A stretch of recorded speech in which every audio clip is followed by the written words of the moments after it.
Hey everybody, and welcome back. For any of you who garden or any of you that shop at the farmers markets, you will know that we have hit that point where we're done eating things as fresh as we can and it's time to start preserving all of the abundance. So today we're working on preserving zucchini, and one of the greatest ways I have found, and I've loved this since I was a child, to preserve your zucchini is to make this really delicious bakery style zucchini bread. And when I mean bakery style, I mean the kind of thing that you want to eat for breakfast. And this bread, you'll just have a slice of the bread just like itself. You could have it for dessert even. It is just so incredibly delicious.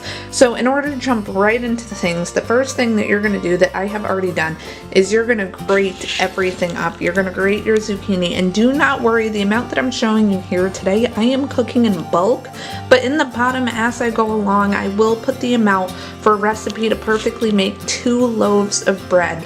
This bread will also freeze really well. You can throw it in the freezer when you're done. You can grate your zucchini and carrot ahead of time and freeze some of it, which is actually, some of this is going to go in the freezer so that at Christmas time I can go ahead and cook some really nice fresh bread. Just before you freeze it, I would let it sit in a really fine strainer for a while and get as much of the extra water out of there as possible before you freeze. It'll come out a little bit nicer. What you're going to do is you're going to shred up all your zucchini and all your carrot. You don't have to add carrot to this recipe if you don't want, if you don't have access to it, but I highly recommend it. It makes the bread much better in my opinion. But go ahead and when you grate it, don't grate it too fine. Don't use that finest part of your grater, because otherwise you're going to end up with mush. And you don't want mush because you don't want your bread to be too wet, but you don't want to use anything that's too big either, because otherwise you're going to get big chunks of zucchini in your bread. So use one of those medium-sized strainers. You can kind of see the pieces that we've got in there, how it came out, and that'll make a really nice texture for your bread. Same with your carrot. And then for us, we're using our own eggs, so I had to go ahead and wash all of my eggs ahead of time. Otherwise, go ahead and pick up some from the store, from the farmer's market. I do highly recommend, guys, when you're baking, or say if you're starting your own homestead and you're trying to decide what kind of birds to get, if you do a lot of baking, I do highly suggest getting some duck eggs. Duck eggs are so good for baking. They're a much larger egg. Their yolk is much bigger and thicker. It's going to give you a fuller tasting bread, a more dense bread, and a more moist bread. It's great for things like cakes, brownies, all that kind of good stuff. Eggs are going to be amazing for that. The only thing is, if you're going to use duck eggs, go ahead and don't use quite as many as those chicken eggs, because they are much larger and the yolk is much better. So if a recipe calls for 3 or 4 eggs, I might use 2 or 3 duck eggs instead.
Now at this point, before we go ahead and get our pans ready and put it in the oven, this is where you can have a little fun and you can customize if you want.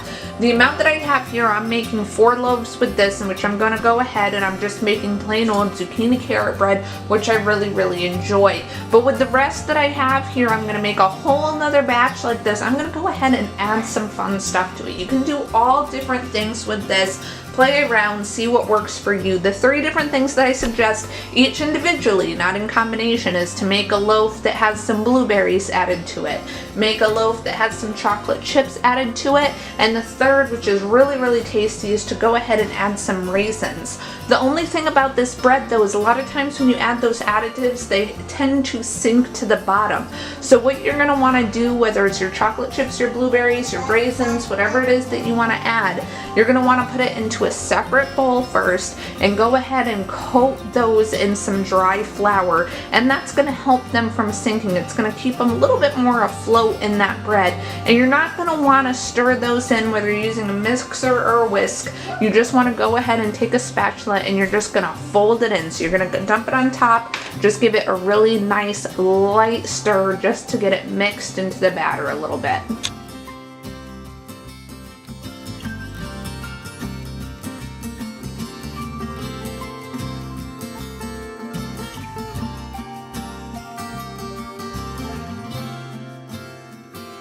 Beautiful and delicious bread.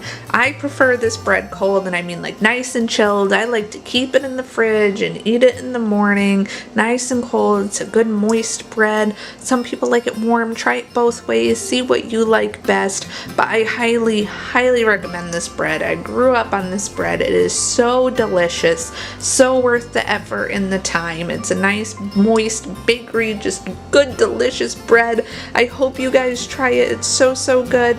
But otherwise, thank you so much for watching. I hope you guys enjoy the rest of your day. I love you all. God bless, and bye-bye.